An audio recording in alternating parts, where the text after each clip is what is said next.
Bonjour tout le monde, j'espère que vous allez bien. Bienvenue sur cette nouvelle vidéo. Merci d'avoir cliqué et de me rejoindre aujourd'hui pour ce récap du mois de janvier.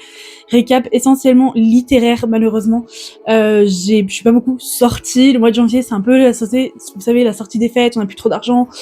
Tout redescend en fait d'un coup et retour à la déprime hivernale. Donc voilà, c'est un peu le mois un peu creux. J'espère que les prochains mois, je pourrai vous parler d'autres choses. Dans cette vidéo, je vais vous parler d'une seule découverte, malheureusement, une boutique / papeterie, du coup, dont je vous ai déjà assez rapidement parlé sur mes formats de vidéos un peu plus courts. Et sinon, je vais vous parler essentiellement lecture. Je pense que ça va être le point fort de cette vidéo.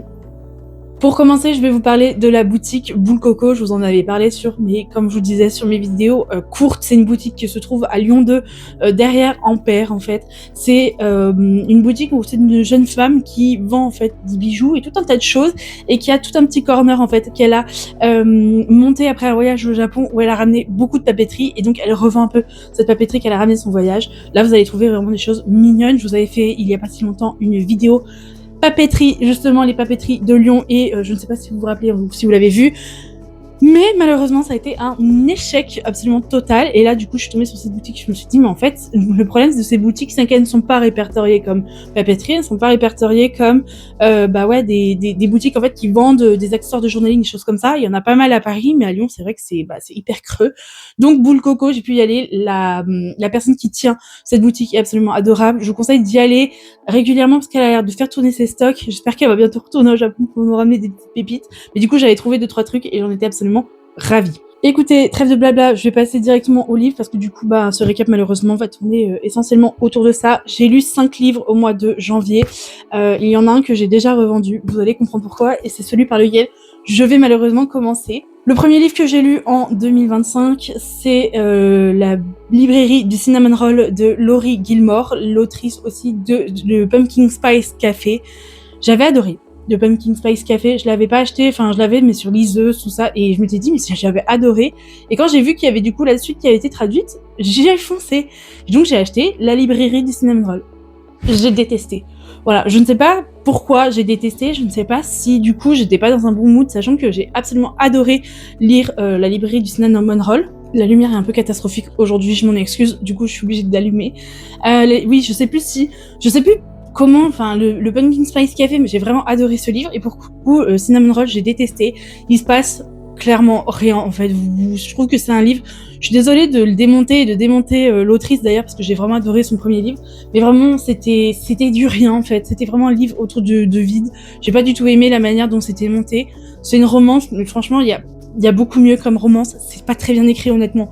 Vous pouvez compter le nombre de fois où le mot sexy ressort dans le livre. C'est assez c'est assez frustrant parce que l'écriture est pas folle, l'histoire est pas folle, donc rien rattrape en fait l'autrice, rien rattrape ce livre. Je l'ai fini, je l'ai vendu instantanément derrière sur Vinted, j'étais dégoûtée. Donc je sais pas. Du coup, je vais laisser tomber cette autrice. J'ai adoré le Pumpkin Spice Café, je vais rester sur ce petit bonheur, on va dire, de ce livre. Mais j'arrête, Laurie Gilmore pour l'instant, ne me ressemble pas. Deuxième livre que j'ai lu au cours de janvier, c'est La Maison des Oubliés de Peter James. C'est un thriller paranormal. On parle plutôt c'est un couple avec leur fille qui emménage dans une maison. Cette maison est hantée, un fantôme fait sa loi en fait. Et donc on suit un petit peu à toute cette mésaventure. En fait, cet homme qui perd la tête et on perd la tête avec lui. C'est très bien, c'est très fluide, c'est très sympa à lire. Et en fait, il y a la fin. Et quand vous arrivez à la fin, j'ai vraiment eu cette sensation, je veux pas vous spoiler, mais j'ai eu cette sensation on ferme la porte, mais sans vous donner une explication. En fait, j'ai été à fond dans ce livre. Du début à la fin, j'ai trop aimé. Et je suis arrivée à la fin, mais je me suis dit, c'est bizarre, il reste quand même pas beaucoup de pages. Et pourtant, c'est pas fini pour moi. Ça s'est coupé comme ça. Voilà, j'ai l'impression que, clairement, on m'a fermé la porte au nez. Ça m'a vraiment, ça m'a frustrée, je pense, c'est le mot encore une fois. C'est bien écrit, c'est fluide, on est à fond et tout, on décolle avec l'auteur, avec le personnage principal, il perd la tête, on perd la tête avec lui, c'est génial, on est à fond. Et d'un coup, ça s'est fermé, ça s'est arrêté, et du coup, j'étais en mode, non. Donc voilà, j'en bafouille parce que, en fait, j'ai vraiment envie de dire que j'ai aimé ce livre, mais cette fin, ça a gâché en fait tout le plaisir du livre. Donc franchement, dommage. Pour moi, ça aurait pu être mieux. Je vais passer sur un livre que j'ai adoré pour le coup, et donc là on va revenir un peu sur du positif. J'ai lu Psyché et Eros de Luna McNamara. Si vous êtes assez fan de mythologie mais revisitée, pas la mythologie des cours de latin, comme je vous disais, je vous dis dans une autre vidéo, mais c'est un peu, vous savez, cette mythologie un peu de cours de latin, c'est où tout ça est presque un peu sexiste. Enfin, c'est vraiment la mythologie de base de les contes les aventures de Homère, tout ça. On n'est pas sur ça. On est sur une mythologie revue, romancée, reprise. C'est très agréable, c'est bien écrit, j'ai adoré. Si vous êtes assez fan de tout ce qui est le travail de Madeline Miller, je pense notamment à Circé, Le Chant d'Achille ou sa nouvelle aussi Galatée. C'est un peu le même style d'écriture, c'est un peu la même manière de revisiter. On suit Eros, dieu du désir, et Psyché, une simple mortelle qui a un destin qui a été prédit par les moires, je crois que c'est les moires qui lui prédisent. Et en gros, Eros doit lancer une malédiction à Psyché à la demande de sa mère Aphrodite, sauf qu'il se plante et c'est lui finalement qui se tape la malédiction et tombe amoureux de Psyché, et on suit un petit peu tout ça. C'est hyper intéressant parce qu'on est sur une romance, mais la mythologie, je trouve que c'est hyper intéressant parce que vraiment, vous voyez, en fait, c'est toujours cette question de Dieu. Enfin, moi, j'aime bien la mythologie, mais de manière assez romancée. En fait. J'adore ce type de livre. Là, franchement, si vous avez aimé, je vous dis tout ce qui est Madeline Miller, je vous conseille de foncer sur ce livre.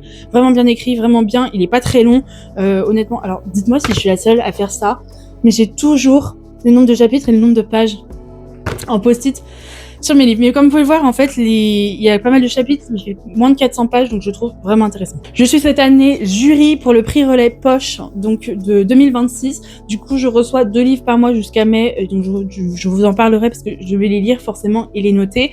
Mais indépendamment de ça, je vais vous en parler quand même. Donc le premier que j'ai lu, c'est La Petite Bonne de Bérénice Pichat. C'est un livre assez court. Alors, je vous avais dit dans mon haul book qu'en fait je pensais que c'était à l'époque victorienne. Pas du tout, ça se passe en fait à l'après-guerre. On suit une petite bonne qui s'occupe d'un estropié et c'est hyper particulier parce que c'est un roman en vers. C'est hyper intéressant. C'est la première fois que je lis un roman en vers. Je vous dirais que c'est un peu, si vous êtes un peu curieux de ça, je vous conseille d'essayer. C'est un poche, donc voilà, c'est assez vite lu. Hein, il fait 270 pages, je crois. Je l'ai lu en 2 jours, ça va très très vite. Le fait que le livre soit en vers, alors 90% en vers, il y a des moments où il y a des paragraphes, mais c'est beaucoup moins que, du coup, sur l'entièreté du livre, c'est pas beaucoup. Le fait qu'ils soient en vers ne laisse pas de place au superflu, ne laisse pas de place aux longueurs, aux détails dont on ne fera rien, tout ça. Donc sur ce point-là, en fait, vraiment, le roman en vers, hyper intéressant sur ce point-là. En fait, on entre dans l'histoire d'une manière beaucoup plus rapide, on est plus vite aspiré en fait parce que il y a pas le temps en fait. C'est vraiment un peu cette espèce de sensation que j'ai, c'est tout s'enchaîne en fait. Alors l'histoire est complètement, l'histoire m'a pas plu personnellement, mais c'est vraiment en fait la manière dont c'est écrit en vers, ça va assez vite en fait. Vous passez les lignes et vous avancez assez vite. Et vu qu'il y a pas de détails superflus, il y a pas la place pour tout ça, ça va assez vite. L'histoire en elle-même, je l'ai pas trouvée incroyable, honnêtement. On suit, je vous disais, une petite bonne qui s'occupe d'un homme estropié. Bon, il y a un plot twist à la fin. Voilà, je trouve que l'écriture est plus intéressante, la manière d'écrire est plus intéressante que l'histoire en elle-même. Je me suis pas forcément emballée sur ce livre, franchement, j'en garde pas un très très grand souvenir. Vraiment, je l'ai lu. Après, c'est la première fois que je lis un livre en vers, et ça, pour le coup, c'est vraiment, je trouve, une expérience un petit peu différente. On revient sur un coup de cœur, Les Sirènes de Emilia Hart. C'est son 2e livre, son premier livre, vous l'avez peut-être vu passer, c'est La Maison au Sortilège, qui est absolument génial. Là, on est encore sur un livre, une réussite. J'ai même hâte qu'elle en sorte un 3e, du coup, parce que celui-là, je l'ai acheté à sa sortie, je ferai exactement pareil avec le 3e. Emilia Hart, c'est une jeune auteure, une jeune écrivaine, et on est sur une nouvelle saveur, en fait. On est sur du passage du présent au passé, sur 2 histoires différentes. C'est toujours des femmes, les héroïnes. On est sur des dramas familiales, des mensonges. C'est un truc, ça peut être assez pas lourd, je dirais, mais l'histoire est quand même assez ancrée. C'est assez étrange, il y a des trucs, c'est horrible, hein, je pense qu'il faut le dire. Mais c'est un livre dont l'histoire est lourde, mais c'est écrit, et c'est pour ça que j'adore Emilia Hart, c'est écrit avec douceur, en fait. Tout elle rend l'écriture, elle rend cette histoire douce par son écriture. L'histoire est quand même horrible, je vous dis, on est sur vraiment des mensonges familiaux, on est vraiment sur des choses, vraiment c'est dur quoi, on a mal pour les personnages. Et en même temps, c'est une nouvelle saveur en fait. La manière d'écrire de Emilia Hart, je trouve franchement que c'est une nouvelle saveur. C'est comment rendre l'horrible doux et agréable presque à lire. C'est presque agréable de lire ces horreurs. Ces horreurs. Je pense que c'est pas du tout un thriller ni rien, mais bon, c'est quand même pas, comment dire, c'est quand même pas très agréable à voir. C'est des choses de famille. Enfin, on n'aimerait pas vivre ça, mais en même temps, tout est écrit d'une manière tellement douce. Tout est écrit de manière tellement fluide. On arrive à pas trop se perdre entre le passé et le présent. Les destins se lient. C'est extraordinaire, j'ai beaucoup aimé franchement Emilia Hart, je pense que ça fait partie des auteurs prometteuses de ces années qui vont arriver. Écoutez, malheureusement, c'est déjà la fin de cette vidéo, j'ai pas plus de choses malheureusement à vous raconter, j'ai pas forcément eu de favoris, j'ai pas vu d'exposition, j'ai pas vu de film, enfin voilà, comme je vous dis, 20 janvier c'est vraiment un mois assez creux pour moi, donc j'ai beaucoup lu, mais voilà, j'espère en tout cas que cette vidéo vous aura plu. Écoutez, je vous dis à bientôt pour une prochaine vidéo, en attendant, prenez soin de vous, ciao tout le monde.